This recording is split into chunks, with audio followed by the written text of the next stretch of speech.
ये नीट का हिस्ट्री में सबसे खतरनाक पेपर हुआ है, सबसे खतरनाक पेपर हुआ है, क्योंकि किसी का फिजिक्स स्ट्रांग है, किसी का बायोलॉजी स्ट्रांग है, किसी का केमिस्ट्री स्ट्रांग है।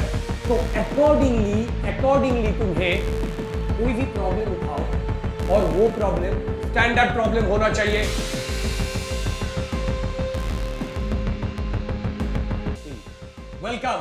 Welcome to my channel once again.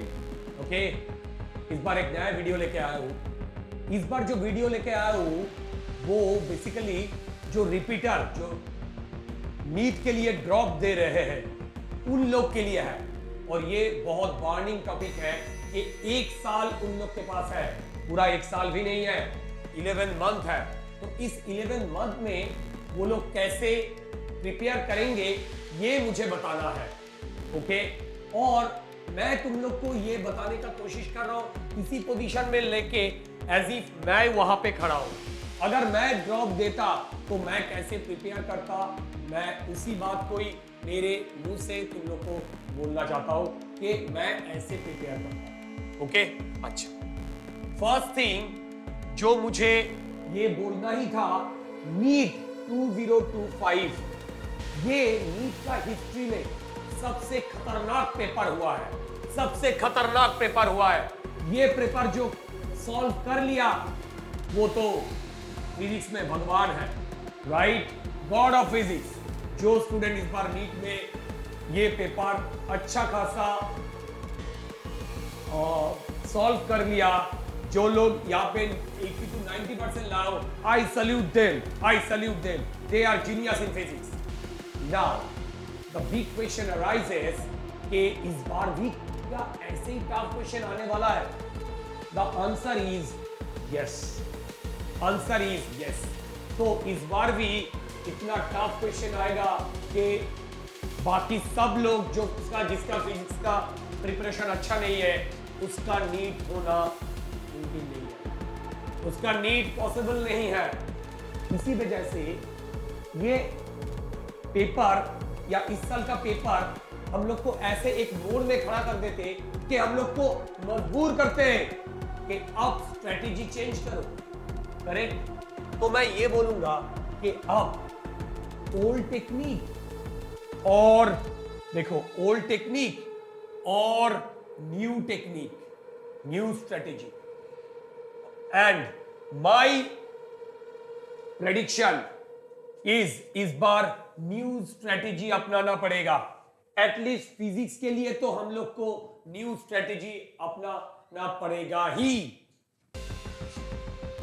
ये जो न्यू स्ट्रेटेजी का बात हम लोग बोल रहे हैं, इसमें क्या करने का कोशिश कर रहे हैं? देखिए, न्यू स्ट्रेटेजी मतलब ऐसा डिफरेंट, पूरा कंप्लीट डिफरेंट स्ट्रेटेजी ये नहीं है। फाइन ट्यूनिंग करेंगे कि लास्ट टाइम जो गलतियां किए थे इस बार वो नहीं करना है। अगर वो नहीं करना है तो इस बार नीट हम लोग को कौन रोक सकता है? भाई, फिजिक्स अच्छा कर लिया तो नीट के लिए कोई नहीं रोक पाएगा, कोई नहीं रोक पाएगा, राइट। वेल, देखो, first thing, we should not jump our strategy from here to there. Beginning में पहले ही हम लोग एक स्ट्रेटेजी फिक्स कर लेंगे पहले ही, और उसी फिक्स स्ट्रेटेजी में ही हम लोग आगे बढ़ेंगे, और हर 2 दिन के गैप में हम लोग ये स्ट्रेटेजी नहीं चेंज करेंगे, करेक्ट। बाकी कौन क्या कर रहा है करने दो, तुम खुद एक बार स्ट्रेटेजी सेट कर लिया तो उसी पे ही स्टिक करके रहो और वही तुम्हें सक्सेस देगा, राइट। इसके लिए एक यूनिक स्टडी प्लान बनाना है, और ये यूनिक स्टडी प्लान मैं क्यों बोल रहा हूं, ये मैन टू मैन वेरी करेगा, क्योंकि किसी का फिजिक्स स्ट्रांग है, किसी का बायोलॉजी स्ट्रांग है, किसी का केमिस्ट्री स्ट्रांग है। तो अकॉर्डिंगली तुम्हें ये स्ट्रेटेजी अपनाना पड़ेगा। ओके, अच्छा, देखो, ये 5-3-3 रूल बताने से पहले मैं ये बताना चाहता हूं, मेरा नाम साहित्य रॉय है और मैं आईआईटी खड़गपुर से बीटेक इलेक्ट्रिकल इंजीनियरिंग किया हूं। तो as I am a JEE advanced cracker I can figure out कि फिजिक्स के लिए कैसे पढ़ना है, किस टाइप का प्रॉब्लम सॉल्व करना है। और मेरा 15 साल का जो टीचिंग एक्सपीरियंस है, इस 15 साल में मैंने बहुत सारे नीट ग्रेजुएट को ट्रेन किया हो, राइट, जो नीट क्रैक किया है, राइट। सो उन लोग से मुझे जो इंफॉर्मेशन या कॉन्सेप्ट मिला है वही मैं नोट डाउन करके पूरा तुम्हें बताऊंगा कि एक साल में हम लोग क्या करना है, राइट। देखो, सबसे बड़ा चीज है, पहले हम लोग को 5-3-3 इस रूल में जाना होगा। ये बिल्कुल प्रूवन एक रूल है जिससे सक्सेस आया है, मैं उसी का ही बात बोल रहा हूं। देखो, ये 5-3-3 रूल, ये मंथ के लिए, मंथ मतलब 5 मंथ्स तुम्हें देना है 11th फिजिक्स में। 5 मंथ्स तुम्हें देना है 11th फिजिक्स में। 3 मंथ्स देना है, देखो 3 मंथ्स तुम्हें देना है 12th फिजिक्स में, राइट। और लास्ट 3 मंथ यहां पे होगा रिवीजन,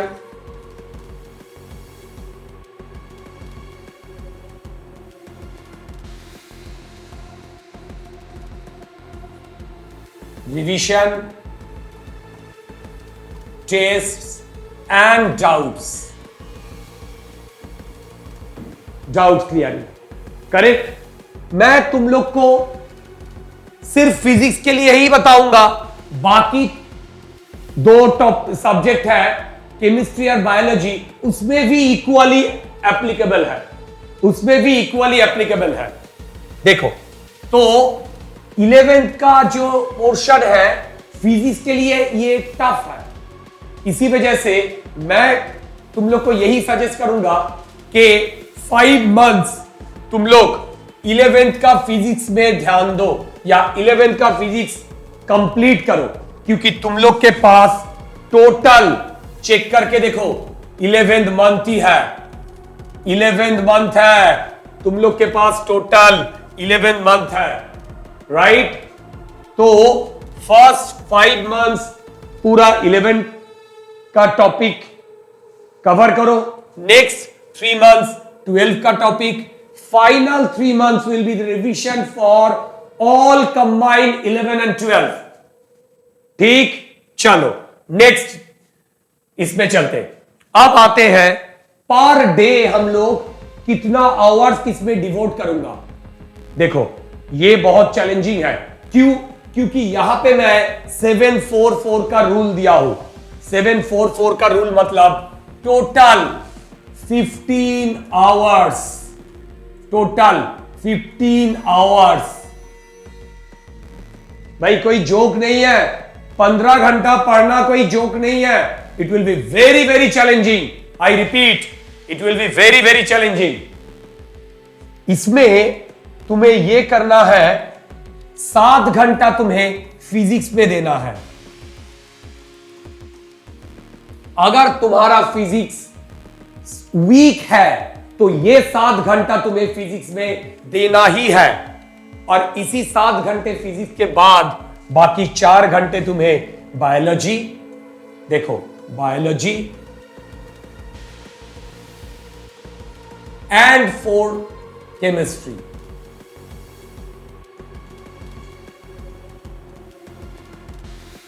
इसमें डिवोट करना है, right.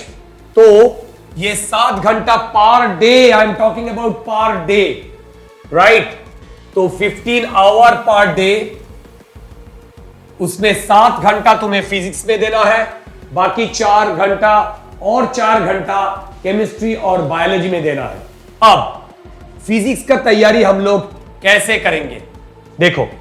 First, as you people are repeater, so you know better in 11th and 12th topic कौन सा टॉपिक या कौन सा चैप्टर तुम्हारा अच्छा नहीं है, अगर वो टॉपिक तुम्हें खुद का मालूम है तो पहले उसको नोट डाउन करो। अगर तुम्हें खुद को मालूम नहीं है तो मेरा सजेशन है, इस बार का जो नीट का पेपर हुआ है उसको दोबारा टेस्ट दो, और 2024 का जो पेपर आया था वो भी टेस्ट दो।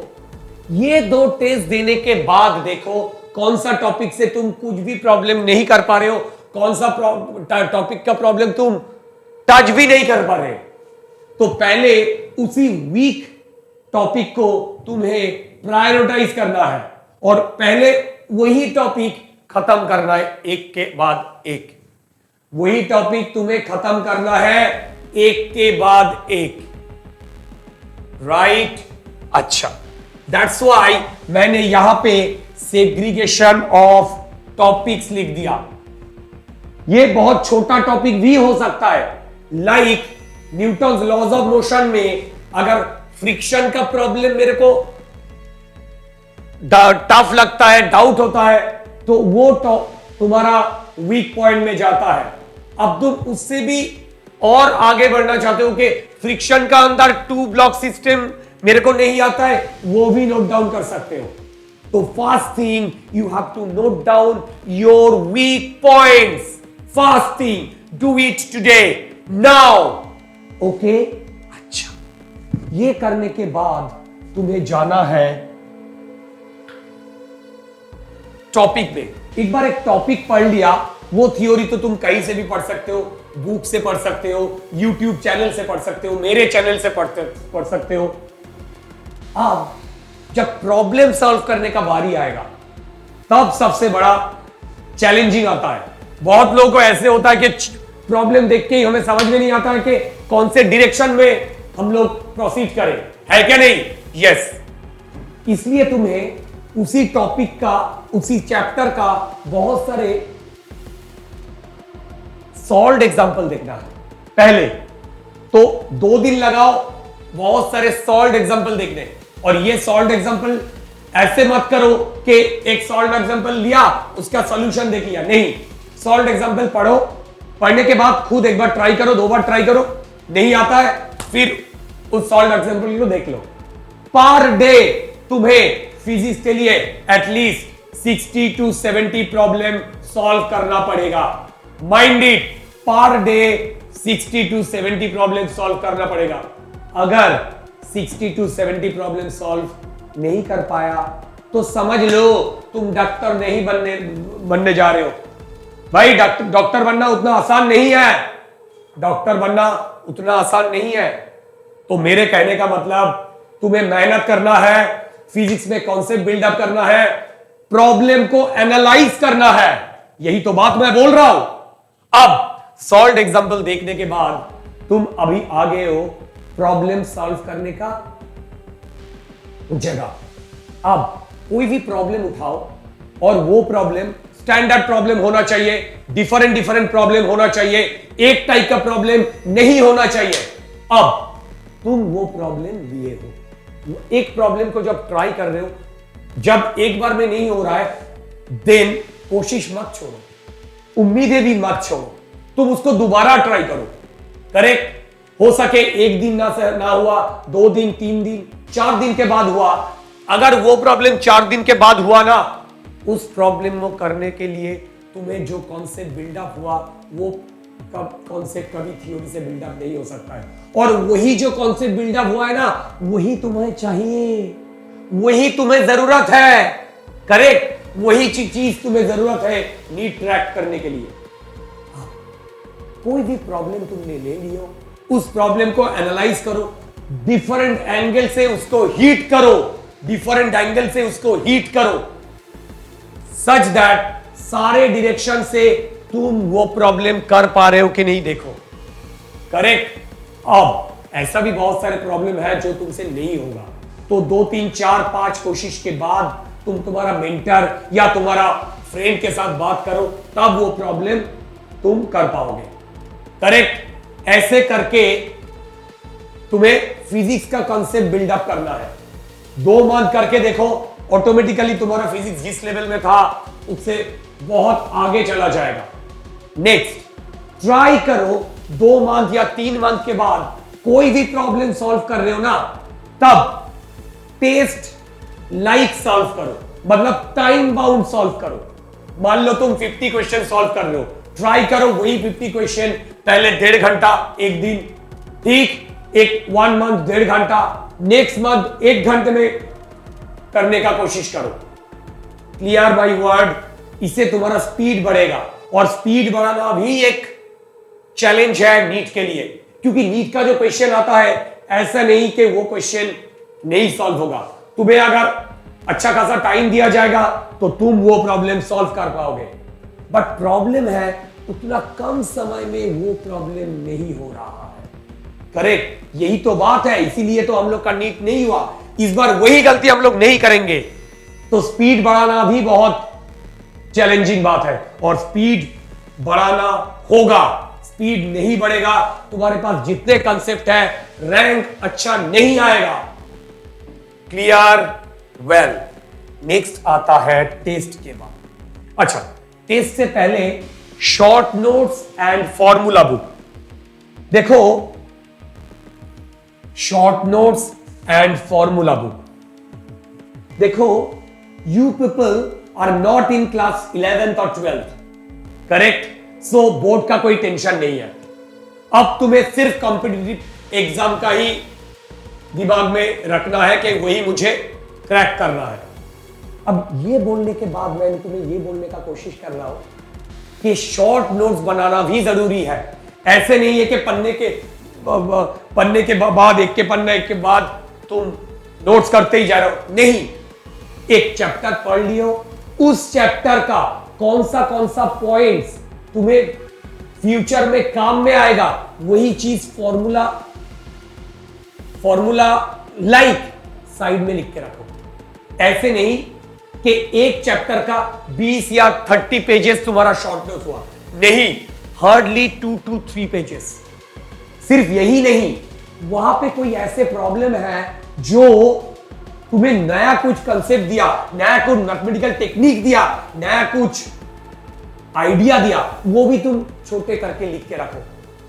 तो short notes should not be 5 to 7 pages, more than that, because you can't afford more pages, more time right now, because your time is also constrained, right? Formula book अगर in hand मिल जाए use करो, but मेरे कहने का मतलब formula book से तुम्हारा short notes ज्यादा काम आएगा। जो तुम हैंड रिटन लिखे हो वही ज्यादा काम आएगा, right? Very good. Next, well, mathematics topic. तुम ये स्लाइड देख के हैरान हो जाओगे, अरे मैं तो बायोलॉजी, फिजिक्स, केमिस्ट्री के लिए ही तैयारी कर रहा हूं, तो मैथमेटिक्स मेरा क्या काम में आएगा? सुनो, देखो, एक तो फिजिक्स का जो प्रॉब्लम है वो मैथमेटिक्स अगर स्ट्रॉन्ग ना हो तो तुम्हें वो कॉन्फिडेंस कभी नहीं आएगा। क्लियर? तो मैथमेटिक्स जरूरी है, सिर्फ जरूरी नहीं है, बहुत जरूरी है। अब नेक्स्ट देखो, ये जो कॉम्पिटिटिव एग्जाम्स होता है ना, ये तुम्हारा क्या चेक करता है? तुम्हारा चेक करता है ये चीज, एटीट्यूड। 3 घंटे में तुम कैसे टाइम मैनेज करके पूरा सिचुएशन को हैंडल करते हो, वो तो यही चेक करता है। अब एटीट्यूड बनता है कॉन्फिडेंस से। कॉन्फिडेंस बनता है जब तुम्हारा एक टॉपिक या एक सब्जेक्ट या पूरा सब्जेक्ट में पूरा कंट्रोल हो। अब तुम खुद बताओ, फिजिक्स का पूरा कंट्रोल के लिए मैथमेटिक्स तो जरूरी ही जरूरी। Without mathematics you can not proceed a single physics problem. तो मैथमेटिक्स का ट्रिगोनोमेट्री, अलजेब्रा का बहुत कम पार्ट, लॉगरिथम थोड़ा लगता है और थोड़ा सीरीज लगता है, बट कैलकुलस ये जानना भी जरूरी है। जो लोग सोच रहे हो कि मेरा मैथमेटिक्स वीक है, मैं मैथमेटिक्स कुछ नहीं जानता हूं, उन लोग से मेरा सजेशन है, डॉक्टर बनने का सपना छोड़ दो। ट्रूली स्पीकिंग, क्योंकि मैथ्स अगर नहीं तुम्हें आता है तो फिजिक्स नहीं आएगा। सचमुच फिजिक्स नहीं आएगा, क्योंकि अभी फिजिक्स में फॉर्मूला बेस्ड क्वेश्चन आने वाला तो है नहीं। ठीक, तो मैथमेटिक्स नहीं आता है तो फिजिक्स नहीं आएगा। फिजिक्स नहीं आएगा तो डॉक्टर नहीं बन पाओगे। तो फिलहाल मेरा कहने का मतलब यह है, मैथमेटिक्स में भी थोड़ा बहुत टाइम दो, वरना कंप्लीट कंट्रोल तुम्हें फिजिक्स में कभी नहीं आएगा। Test may be one of the most important for your NEET preparation. Last 4 months only test and doubt clearing and revision. Last 4 months, correct. बाकी जो 7 month बचा हुआ है, इसमें हम लोग टेस्ट नहीं देंगे, इसमें भी हम लोग टेस्ट देंगे। ऐसे करो, वीक में एक फिजिक्स, एक केमिस्ट्री, एक मैथ्स, सेल्फ टेस्ट तुम खुद दो। क्वेश्चन तो बहुत सारे अवेलेबल है भाई, क्वेश्चन तो बहुत सारे अवेलेबल है। कोई भी बुक उठाओ, उस बुक का 50 क्वेश्चन या 45 क्वेश्चन 1 घंटे में करने का कोशिश करो। तो फर्स्ट 8 months भी कोई भी प्रॉब्लम सॉल्व कर रहे हो, वो टेस्ट हिसाब से ही दो, करेक्ट। टाइम बाउंड करके ही दो। जब तक वो प्रॉब्लम सॉल्व कर रहे हो तब तक आंसर या सॉल्यूशन नहीं देखो, कंप्लीट होने के बाद ही सॉल्यूशन देखो। और मेरे कहने का ये मतलब, सॉल्यूशन तो कभी मत देखो, सॉल्यूशन तो कभी मत देखो। बहुत लोग ये करते हैं, एक प्रॉब्लम नहीं होता है वो तुरंत सॉल्यूशन देख लेता है, देख के समझ में आ जाता है और सोचता है ओके मेरा ये प्रॉब्लम हो गया। बिलीव करो, एक दिन बाद छोड़ के मैं वही प्रॉब्लम उसको दो, उसको नहीं आएगा, नहीं आएगा। ऐसे नहीं होता है प्रिपरेशन। जो नीट या कोई भी कॉम्पिटिटिव एग्जाम क्लियर करता है वो ऑनेस्ट रहता है। तो मेरे कहने का मतलब ये नहीं है कि तुम कभी सॉल्यूशन या आंसर की मत ही देखो, बट 20, 30, 30, 50, 100, 200 प्रॉब्लम सॉल्व करने के बाद सॉल्यूशन देखो।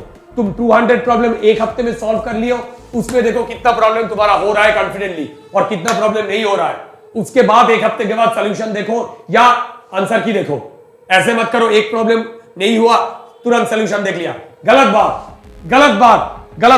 कभी डॉक्टर नहीं बन पाओगे, राइट।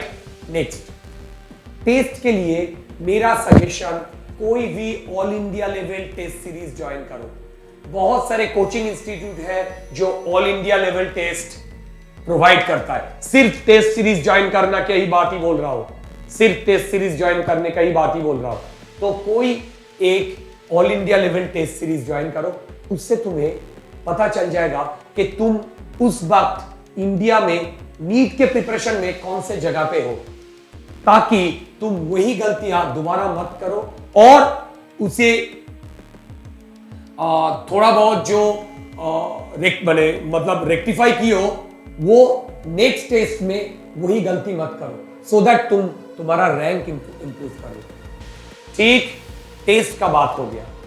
नेक्स्ट जो आता है, सो सबसे बर्निंग क्वेश्चन, भैया सर कौन सा बुक फॉलो करना है, कौन सा बुक फॉलो करना है? बुक।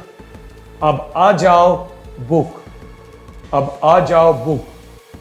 देखो, थ्योरी के लिए तो बहुत सारे बुक अवेलेबल है, तो थ्योरी का बात हम लोग नहीं बोलेंगे उतना, क्योंकि थ्योरी तुम लोग का मोरलेस आता है, जो जिसमें प्रॉब्लम होता है वो प्रॉब्लम। तो थ्योरी के लिए तुम लोग एररलेस नीट फिजिक्स वॉल्यूम 1-2 देख सकते हो। ये अच्छा बुक है, यहाँ पे बहुत सारे सॉल्व्ड एग्जाम्पल किया हुआ है, जो सॉल्व्ड एग्जाम्पल तुम लोग को कॉन्सेप्ट बिल्डअप करने में काम में आएगा, राइट। नेक्स्ट आता है और एक बुक जो एमटीजी पब्लिकेशन का है, वो है एनसीईआरटी एट फिंगर टिप्स। देखो, एनसीईआरटी एट फिंगर टिप्स, ये बुक भी one of the finest book in terms of NCERT को नीट के हिसाब से लिखा है। तो उससे तुम्हें पता चल जाएगा कि सिलेबस में एग्जैक्टली क्या है, क्या नहीं है, क्या पढ़ना है, क्या नहीं पढ़ना है। राइट। फाइनली आता है AC वर्मा। देखो बहुत सारे लोग मुझे यही क्वेश्चन करते कि भैया AC वर्मा नीट के लिए जरूरत है क्या नहीं। अब 2025 के बाद मैं ये बोलूंगा कि AC वर्मा नीट के लिए भी जरूरत है। Yes, you require to solve NEET problems from AC Verma. AC Verma का फास्ट 70 to 80% प्रॉब्लम तुम्हें करना ही है, वरना कॉन्सेप्ट नहीं बिल्डअप होगा। कॉन्सेप्ट बिल्डअप नहीं होगा तो फिजिक्स में तुम उस हिसाब से आगे नहीं बढ़ पाओगे। तो AC Verma is at most required. AC Verma is at most required. Solve 60 to 70, हो सके 80% प्रॉब्लम सॉल्व करो। उसका जो टिपिकल टफ क्वेश्चन है छोड़ दो, उसका जो टिपिकल टफ क्वेश्चन है छोड़ दो। करेक्ट। फाइन। नेक्स्ट आता है मस्ट सॉल्व बुक्स।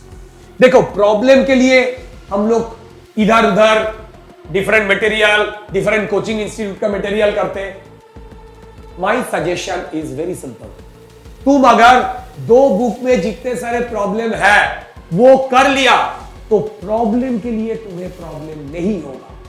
पहला बुक है ये, that is must solve book 38 years NEET previous year paper.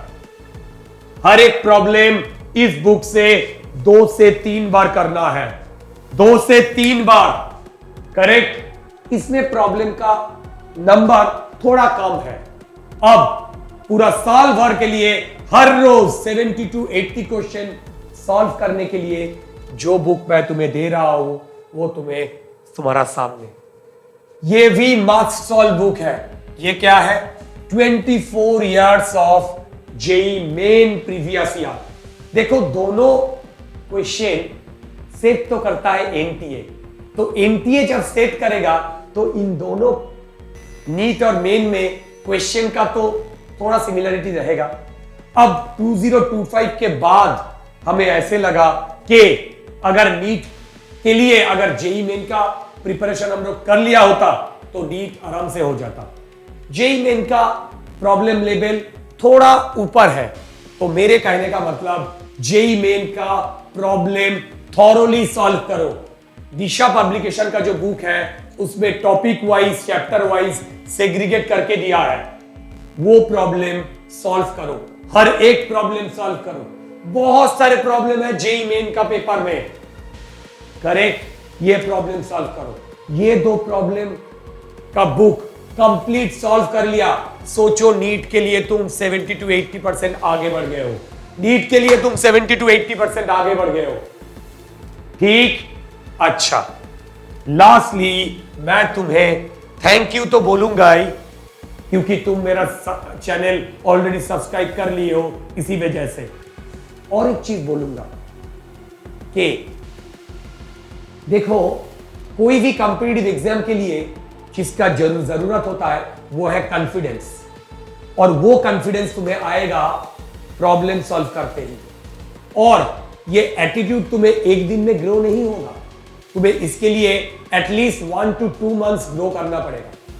ये एटीट्यूड ग्रो करने के लिए एक काम करो, तुम्हारा जो घर है जहां पे बैठ के तुम प्रिपरेशन कर रहे हो उसके सामने एक पेपर में तुम जो रैंक चाहते हो, हाँ सभी तो रैंक 1 चाहते, ऐसे नहीं, जैसे मैं मेरा घर में लिख के रखा था AIR 100, तो AIR 100 तो नहीं मुझे मिला, AIR 771 मुझे मिल गया था।